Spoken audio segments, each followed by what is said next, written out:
दोस्तों, मेरा नाम है नीलेश मिश्रा। कहानियां सुनाता हूं। आपके पास लेकर आया हूं यादों का idiot box with Nilesh Mishra season 5। कहानियां जिनमें आप मिलते हैं खुद से, सिर्फ बिग एफएम पर। आज मैं आपको सुनाने जा रहा हूं अपनी लिखी कहानी दूसरा प्यार पार्ट 4। ये इस कहानी का आखिरी हिस्सा है। इस कहानी में अब तक आपने सुना, रिद्धिमा मिश्रा क्रिकेट की ट्रेनिंग ले रही है और उसे अपने कोच नील जोशी से प्यार हो गया है।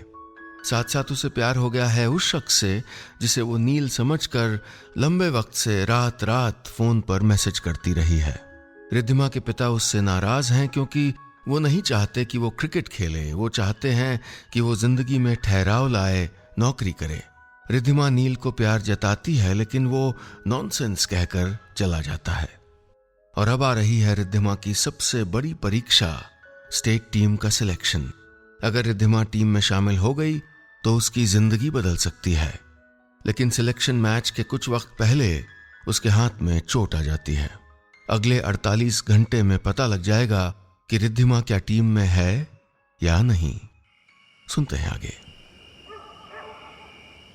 मां रिद्धिमा का कमरा साफ करके कब का सो गई थी। बाहर फ्लैट की बालकनी में रिद्धिमा और उसकी छोटी बहन सौम्या साथ बैठे थे। उनके बीच में चाय के 4 कप थे, 2 भरे 2 खाली। कितनी कॉम्प्लिकेट कर ली तुमने अपनी लाइफ दीदी, कुछ देख भी रही हो? रिद्धिमा ने बाहर देखा। 5वीं मंजिल से दूर तक शहर की रोशनियां दिख रही थीं। लाखों कहानियां, लाखों राज अपने सीने में दबाए फिरता था ये शहर। और अब वो भी कहानियों के इस जंगल की एक छोटी सी शाख बन गई थी। एक जिससे प्यार करती हूं वो इस थॉट से भी नफरत करता है, और एक उसके बारे में पता ही क्या है मुझे। वो मेरे बारे में सब जानता है लेकिन मैं उसके बारे में कुछ नहीं जानती और जानबूझ के कुछ नहीं जानना चाहती। कहीं दूर कोई पुलिस की गाड़ी सायरन बजाती कहीं चली जा रही थी। कोई हवाई जहाज अपने डैनों पर बत्तियां चमकाता एक आकाश से दूर किसी दूसरे आकाश की ओर चल पड़ा था। मोहल्ले में कहीं कुत्ते भौंक रहे थे और कोई चौकीदार बीच बीच में जागने का नाटक कर रहा था। पता है सुमी, हमें किसी इंसान से प्यार थोड़े होता है, हमें किसी से प्यार करने के ख्याल से प्यार होता है। और उस इंसान को हम जिस तरह से देखना चाहते हैं उस ख्याल से प्यार होता है। We don't love someone, we love the idea of someone. नील को मैं जैसे देखना चाहती हूँ मेरे साथ, कल को मेरे इमेजिनेशन में एक हस्बैंड के रूप में, या मेरे बच्चों के डैड के रूप में, या अपने घर में पेरेंट्स के साथ, टीम के साथ, एज अ प्लेयर, उस ख्याल से प्यार है।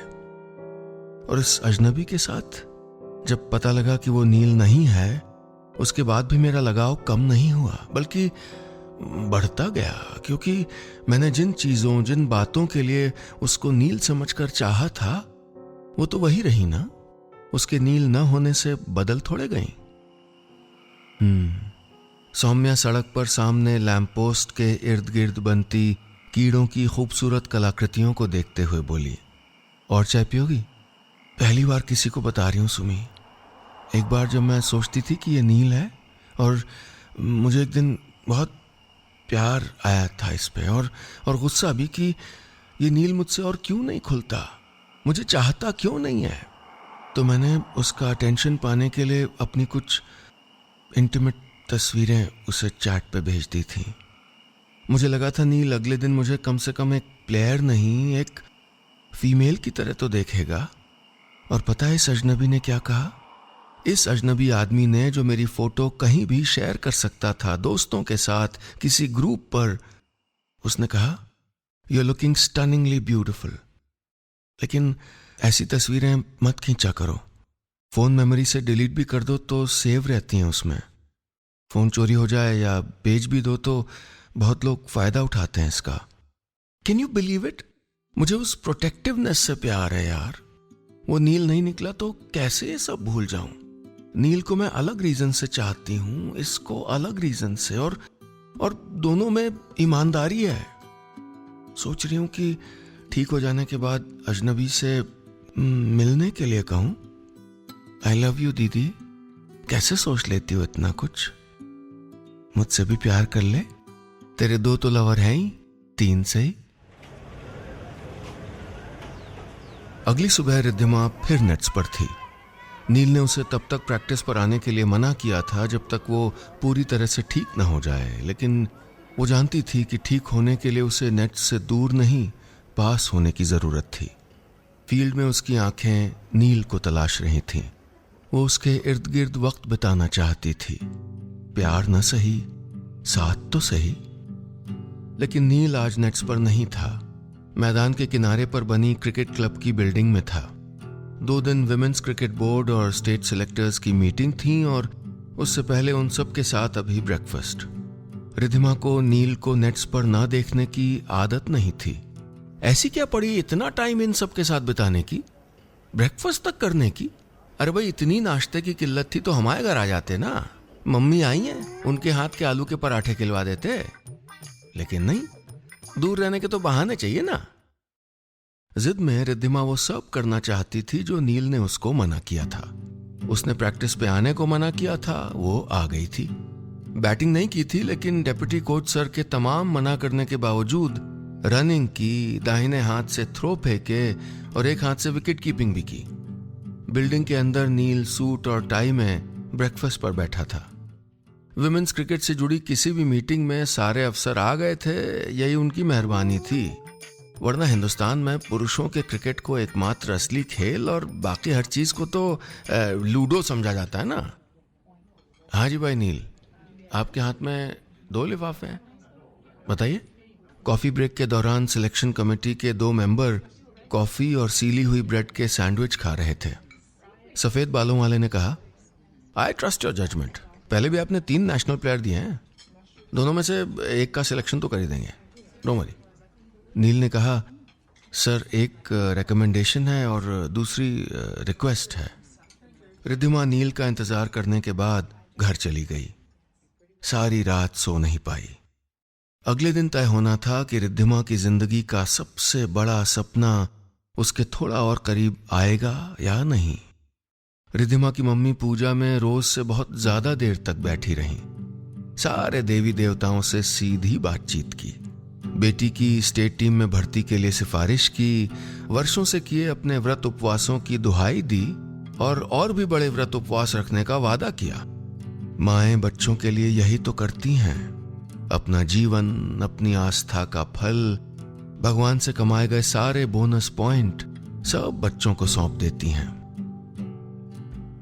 शहर के एक और हिस्से में कॉन्फ्रेंस रूम की गोल मेज पर सिलेक्टर्स की मीटिंग शुरू हो गई थी। चीफ सेलेक्टर ने कुछ चिरान तुरान की मारी और फिर बोले, I am happy to announce the team. इनके नाम है। अपने घर में रिद्धिमा मम्मी के साथ लंच की तैयारी कर रही थी। सूखी सब्जी के लिए उसने आलू छीलकर काट दिए थे, हरी मिर्च बारीक कट गई थी, मम्मी दाल छौंकने जा रही थी और अब रिद्धिमा प्याज काटने जा रही थी और साथ साथ सोच भी रही थी, पापा और नील दोनों उससे नाराज हैं। बेटो, पापा पूछते रहते हैं कि तुम्हारा प्लान क्या है, मम्मी ने कहा। हमसे सीधे क्यों नहीं पूछा मम्मी, हमारा नंबर डिलीट कर दिया क्या? ऐसे नहीं कहते बिट्टो, पापा तुमसे प्यार करते हैं बहुत, और ये बात तुम भी जानती हो। दीदी हेयर ड्रायर कहाँ है? बाथरूम के अंदर से सौम्या की आवाज आई। अच्छा मिल गया। हाँ हम जानते हैं मम्मी, लेकिन एक बार आमने सामने बैठकर हमसे 2 घंटा बात क्यों नहीं कर ली? थोड़ा हमारी बात सुन लेते, थोड़ा डांट लेते। अगर कहना था कि चुपचाप घर पे बैठो पढ़ाई करो तो कह तो देते, हमारा आर्ग्यूमेंट सुन तो लेते। ऐसे कट ऑफ कर दिया हमको। मम्मी भुने हुए लहसुन घी में डालकर अरहर की दाल में छौंक लगा रही थी, कुछ नहीं बोली। सब जगह पढ़ते हैं मम्मी कि बेटियां अपने पापा के साथ ज्यादा क्लोज होती हैं, और हम थे ना हमेशा उनके साथ क्लोज। तो ये तुम अचानक से पिछले कुछ साल में हमारी बेस्ट फ्रेंड कैसे बन गई बताओ? हैं? काहे उन्होंने हमको ऐसे साइडलाइन कर दिया? क्योंकि हमने उनके हिसाब से करियर नहीं चुना? कल हम तुम्हारी पसंद की साड़ी नहीं पहनेंगे तो तुम हमसे बात करना छोड़ दोगी क्या? और काटें प्याज? हाँ थोड़ा और चाहिए सलाद के लिए। आज जो हमसे कह रही हो इतना बिट्टो, ये कभी होली दिवाली उनसे जाके क्यों नहीं कहा? कब कहते मम्मी? कब उन्होंने इतने टाइम से एक सेंटेंस सीधे मुंह से मुझसे बोला होगा? ये पापा लोग अपने बच्चों को तब पराया क्यों कर देते हैं मम्मी, जब उनके मन का नहीं हो रहा होता है? उनके मन का करियर न चुनो, उनकी पसंद के लड़का लड़की से शादी न करो, ये दुश्मन समझ लेंगे। अरे हमने तो उनसे प्यार करना कभी कम नहीं किया। बड़े हो गए हैं, जिंदगी के बड़े फैसले में सोच अलग हो सकती है ना।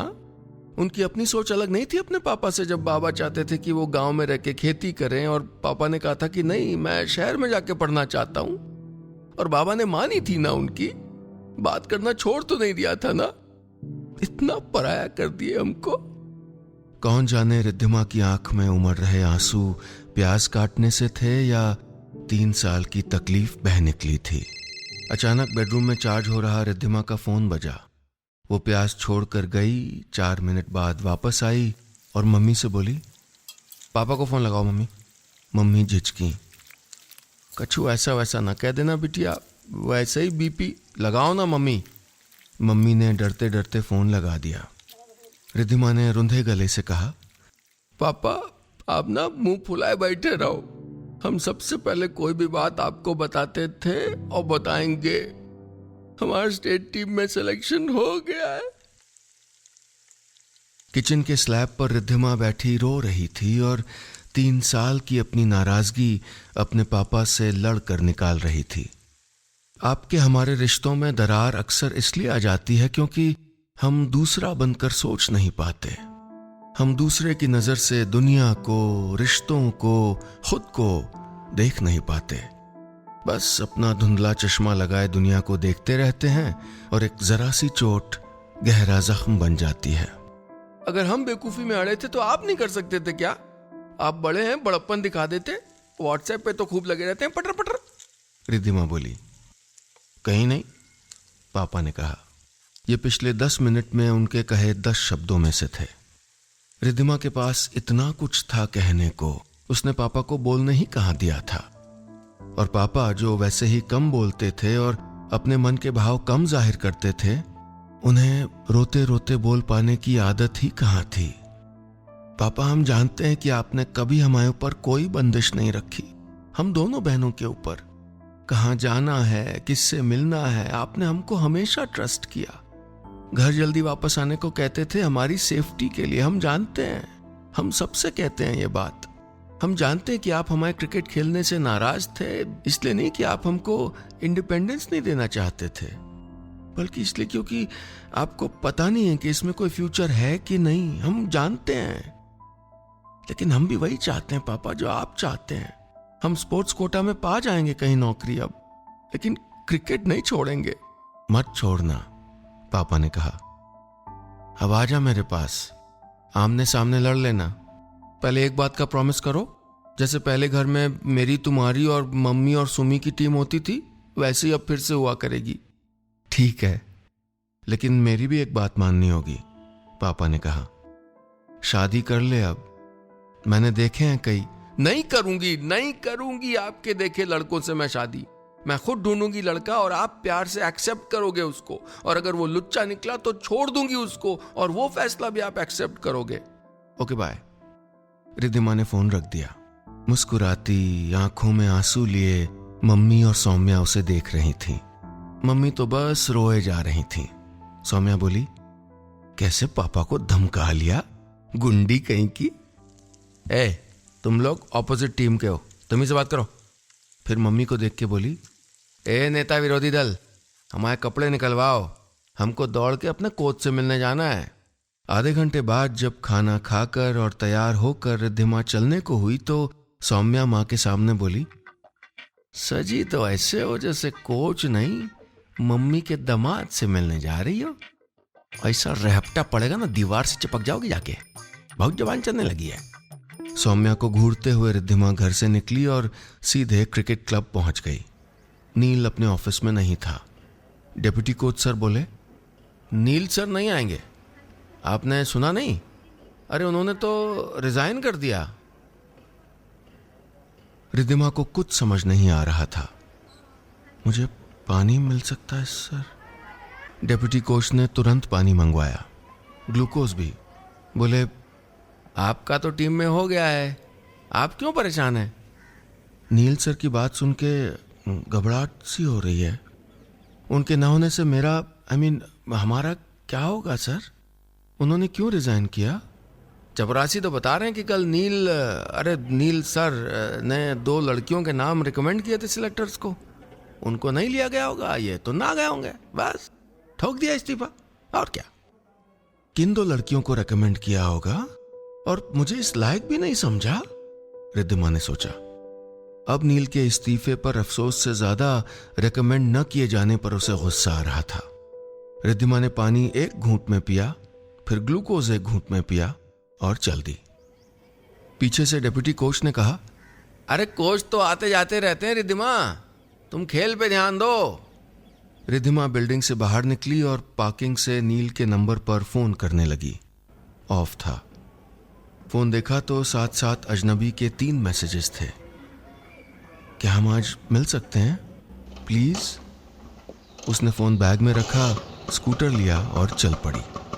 उसे नील को बताना था उसके चेहरे पर आमने सामने कि नील ने उससे प्यार न किया न सही, उसने रिद्धिमा का नाम रेकमेंड नहीं किया न सही, अगर किन्हीं 2 और लड़कियों को टीम के लायक समझा तो यही सही। फिर भी वो अपने बूते पे टीम में आई थी। कितना और कितनी बार अपमान सहेगी वो? कोई कठपुतली नहीं थी, पपेट नहीं थी वो। अगर नील उसकी जिंदगी से जाना चाहे तो जा सकता था। 20 मिनट बाद वो नील के दरवाजे पर थी। तुम्हारे लिए अदरक मंगवा ली थी। नील ने दरवाजा खोलकर उसे अंदर आने का इशारा करते हुए कहा। बड़े आए अदरक मंगवाने वाले, रिद्धिमा ने सोचा। मेरा करियर बिगाड़ने चले थे। मेरा स्टेट टीम में हो गया है नील सर, उसने कुछ पलों बाद किचन के दरवाजे पर कंधे के सहारे खड़े हुए कहा। सर शब्द पर खास जोर दिया। मुझे सर कहने की जरूरत नहीं है, मैंने रिजाइन कर दिया है। मुझे पता है, क्योंकि आपकी 2 लड़कियों का नहीं हुआ ना। नील ने आश्चर्य से रिद्धिमा की ओर देखा और एक पल में समझ गया। कौन 2 लड़कियां? नील ने अदरक कूटते हुए मुस्कुराते हुए कहा। होगी प्रभजोत और पल्लवी, बड़ा हंस हंस के बात किया करते थे ना आप उन चुड़ैलों से। चीनी कितनी? नील चाय को उबलते देखता रहा, फिर बोला, उन 2 लिफाफों में से एक में लिखा है कि रिद्धिमा मिश्रा यूं तो अपनी परफॉर्मेंस के बल पे टीम में आई जाएंगी, ये मुझको भरोसा है, लेकिन एज अ कोच मैं अंडरटेकिंग दे रहा हूं कि वो 23 तारीख को मैच के पहले टोटली फिट होंगी, इसलिए हेयरलाइन फ्रैक्चर के कारण उनको खेलने से रोका न जाए। नील ने रिद्धिमा को देखा और दूसरे लिफाफे में मेरा रेजिग्नेशन था, ये कहते हुए कि मैं अब आगे पढ़ाई करना चाहता हूँ, अपने खेल पे ध्यान देना चाहता हूँ और अपनी एक ट्रेनी का पर्सनल कोच रह के उसको सिखाना चाहता हूँ। हाँ, टीम को जब भी मेरी गाइडेंस की जरूरत पड़ेगी मैं हाजिर रहूंगा, बिना किसी पेमेंट। कौन ट्रेनी? रिद्धिमा ने पूछा। नील बोला, रिद्धिमा मिश्रा। 5 मिनट बीत चुके थे। रिद्धिमा ड्राइंग रूम में अकेली बैठी थी। चाय उसके सामने थी। नील अपना कप लेकर और एक बोल में कुछ नमकीन लेकर उसके बगल में बैठ गया। तुम कब से लोगों के कहे पे विश्वास करने लगी? कॉन्फिडेंस नहीं था अपने आप पे? था, जवाब कुछ सेकंड बाद आया। फिर आप गुस्सा थे इतना मुझसे, सोचा इसीलिए टीम से निकाल देना चाह रहे होंगे। मैं पर्सनल और प्रोफेशनल कभी मिक्स नहीं होने देता, ये तो जान गई होगी ना अब तक मेरे बारे में। मैं पर्सनल हूं या प्रोफेशनल? रिद्धिमा ने पूछा। सब सिलेक्टर्स तुम्हारे बारे में बहुत एक्साइटेड हैं, उन्हें पक्का भरोसा है कि 1-2 साल में तुम इंडिया के लिए खेलोगी। मैं पर्सनल हूं या प्रोफेशनल? पता रिद्धिमा, मैं बचपन से 2 चीजें बनना चाहता था। आपको पता है ना, आप बहुत खड़ूस हैं। पता है रिद्धिमा? नहीं, रिद्धिमा को कुछ नहीं पता। रिद्धिमा तो पागल है, पीछे पड़ी है कब से, प्यार कर लो भाई, प्यार कर लो भाई, लेकिन नहीं, महोदय तो अपने घोड़े पे सवार है। सारे शहर की लड़कियां इनके नाम की पर्ची तकिया के नीचे रखती है ना, मुझ छछुंदरी पे काय ध्यान देंगे? अरे अगर बहुत खूबसूरत हो तुम रिद्धिमा, नील बीच में बोला। रिद्धिमा अचानक शर्मा गई, खुद को संभालती हुई बोली, तो कुप्पा खोल के बोल नहीं सकते थे आज तक? कुछ देर सन्नाटा रहा। काश आप भी प्यार पर यकीन करते, रिद्धिमा बोली। किसने कहा नहीं करता हूं? प्यार किया है कभी किसी से? हाँ, 2 बार, नील ने कहा। 2 बार? रिद्धिमा झुलस गई। तो आप मुझसे प्यार नहीं करते हैं ना? चाय ठीक है? नील बोला। नहीं करते हैं ना? तुमने कभी सोचा है रिद्धिमा कि तुमको गुस्सा बहुत आता है और बहुत जल्दी जल्दी आता है? हाँ? आपके काम ही ऐसे हैं। डिसिप्लिन भूल गई? अब आप सर नहीं है, आप ही ने कहा था। फिर क्या हूं? कौन जाने। रिद्धिमा फिर गुस्से में आ गई। आप इतना खिजाते क्यों हैं? वो गुस्से में अपना मोबाइल देखने लगी। अजनबी के कई मैसेजेस पहले से आए हुए थे जिनका उसने जवाब नहीं दिया था। वो मिलना चाहता था। रिद्धिमा ने नील से गुस्से में आकर अजनबी को टाइप किया, ओके लेट्स मीट।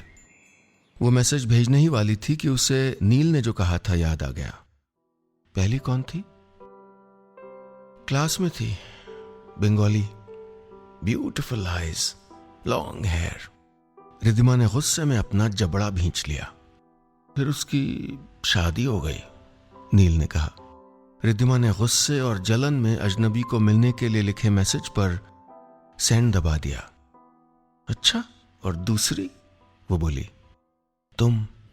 उसी पल में उसने देखा अजनबी को भेजा गया मैसेज उनके सामने साइलेंट मोड पर रखे नील के फोन की स्क्रीन पर रिद्धिमा के नाम के साथ चमका।